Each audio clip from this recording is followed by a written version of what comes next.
There is a secret to being able to sell anything to anyone. And in this video, I'm going to break down how that very secret was the main thing that led to me being able to deliver over $50 million in total sales revenue throughout my entire career.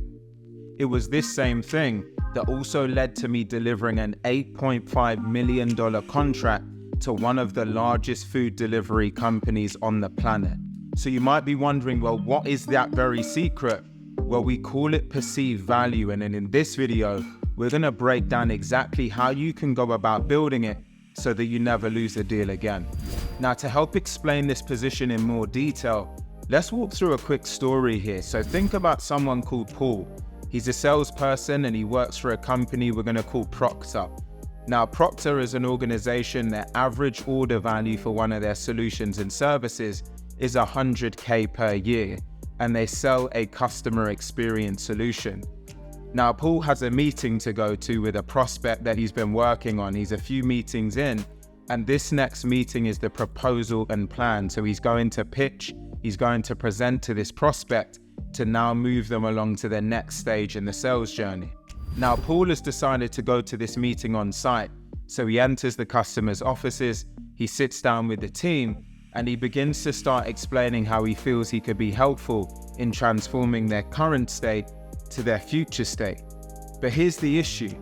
Paul's unprepared. He's come into the meeting, he's not really clear on his agenda, he hasn't done his homework, he hasn't done his research, and he's come into this meeting without a clearly framed business case.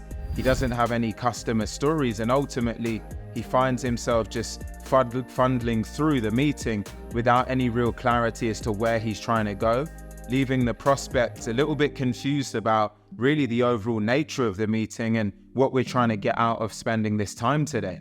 So now when you put yourself in the customer's shoes, how would you feel? How would you feel about looking at Paul, his overall preparation, the way he's come into the meeting? Would it build trust and confidence in your mind? Would your perceived value already be trending high? Or would it be the opposite?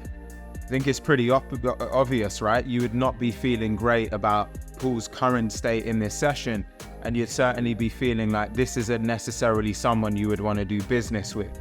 And this really feeds nicely into point number one as to how you can go about building top tier levels of perceived value. And that is based on yourself, right? The way that you think, the way that you act, and the way that you operate. The way that you come across to your customer and prospect has a direct correlation with how strong their perceived value is going to be out the gates.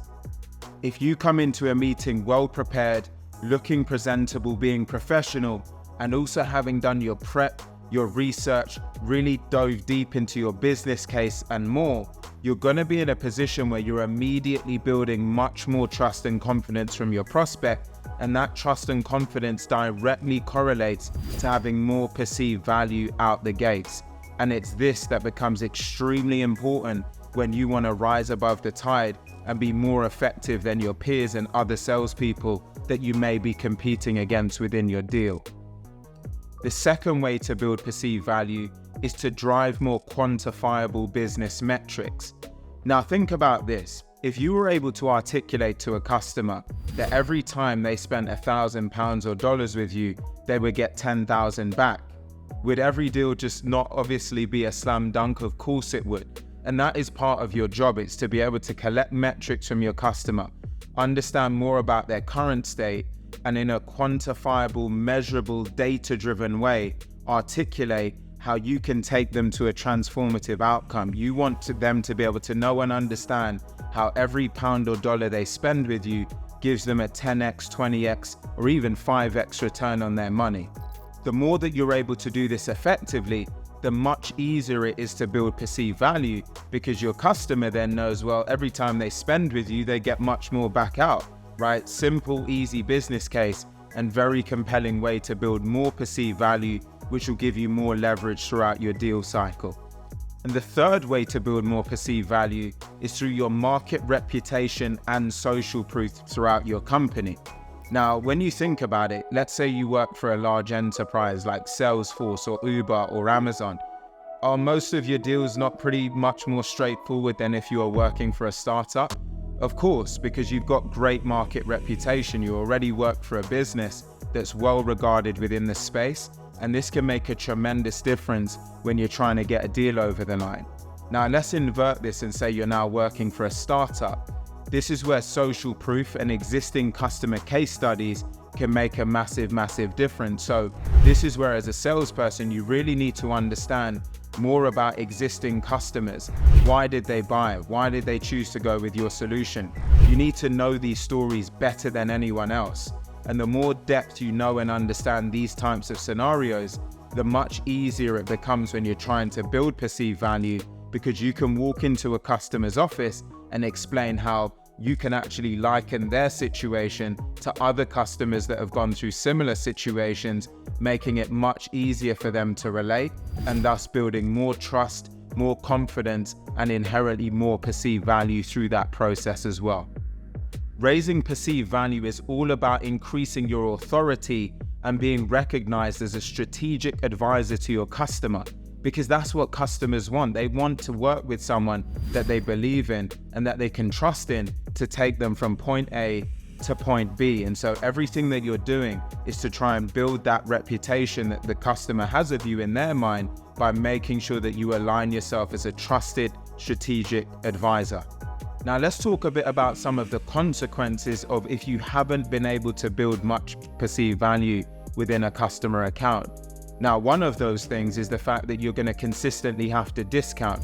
This is where you're going to have customers that are asking for 90% discounts from you consistently, and they're going to be asking for those discounts because you've got to bridge that trust gap that you haven't been able to build. And because you haven't built much trust or perceived value, a discount is a way for a customer to bridge that gap because it lowers the perceived risk in their mind.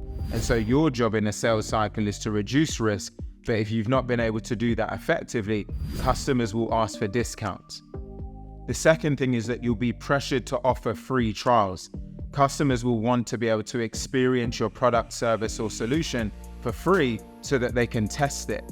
And by testing it, it gives them the opportunity with no risk to be able to experience whether actually some of your claims and the things that you're talking about will actually realize the benefits that you've been explaining to them. So if your customer's asking for a free trial, it should be an amber flag going off in your head that you haven't done a great job in building great perceived value. And the third thing is, you're going to be a puppet to your customer while they're the puppet master. They're going to be calling the shots, telling you how much discount they want, what they want you to do, the concessions that they need, and you're really going to be on your back foot. When you think about this perceived value debate, the more perceived value you have, the more leverage you have. So the more in control you are to be able to call the shots and really shape a deal that truly works both for you and your customer. But the lower the perceived value you build, the less leverage you have. And if you don't have much leverage, your customer's got all of the chips on their side of the poker table. So then they're calling the shots, they're telling you what they want in order to make this deal make sense for them. And that's not a good place to be as a salesperson. With all of that said, it's not necessarily too late to turn things around, even if you haven't done a great job so far. Think about the things that we already spoke about, the case studies, the way you present yourself, your confidence, your conviction, your preparation, quantifiable business metrics, your business case. All of these things can help you to turn around a situation, even if you've not done a good job so far. So press reset. Think about all of those things and start to regain control of your deal to put yourself in a position where you can start to course correct this shit. Now, if you've heard some of this and you've thought to yourself, I could do with a bit of a helping hand, I could do with some support in navigating these types of things, and you really need to look into our program. It's called The Transition. And if you check out the link in the description box below, you can get yourself involved. Or what we do is we work with existing salespeople. We transition them into a career in software sales within 60 days or less to set you up for multi-six figures. And every single week during our group coaching, we talk about topics like this.